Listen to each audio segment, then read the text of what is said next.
Welcome back. We're talking about 7 words that will resurrect the African spirit. The first was identity, the second was principled leadership, the third was responsibility, the fourth that we talked about last was stewardship, and now the fifth word is accountability. When I look at this word, I've traveled around the continent and I've asked different languages to give me a word for accountability. I've not been able to get this word in the African languages. In most languages, it's actually missing. It's a word we don't know. When people are translating for me, they often have to explain the concept to people for people to understand what accountability is. We don't have that in the African culture. We don't understand what accountability is. It's something it's a concept that you have to explain. We don't have a word in most of our African languages. We don't have a word for accountability. Until we get to a place of understanding accountability, understanding that stewardship must be matched with accountability, that those who put us into power and positions of responsibility want us to be accountable to them.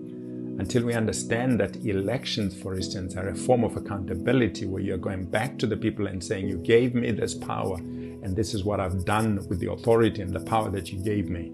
Unless we understand that at the end of the day, we are going to give an account, that leadership is not about just, your own person and your own gain, but that at the end of the day, you're expected to give an account of what you've done with what was given to you.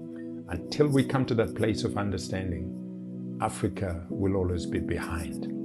And so whether we're talking about husbands in the home, whether we're talking about elders and pastors in the church, whether we're talking about politicians, in government, whether we're talking about business leaders in the marketplace, it doesn't matter what you're talking about. If we do not understand accountability, Africa is going nowhere.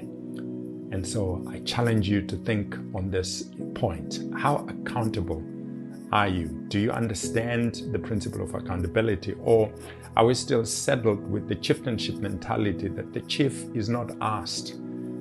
The African man says, you don't ask me where I've been. He says to his wife, I'm the man in the home. You don't ask me about my decisions. You don't challenge my decisions. Until we get to that place where we are able to interrogate our leadership styles and our leadership positions and our thought patterns, until we can challenge those and seek to be accountable, Africa is going nowhere.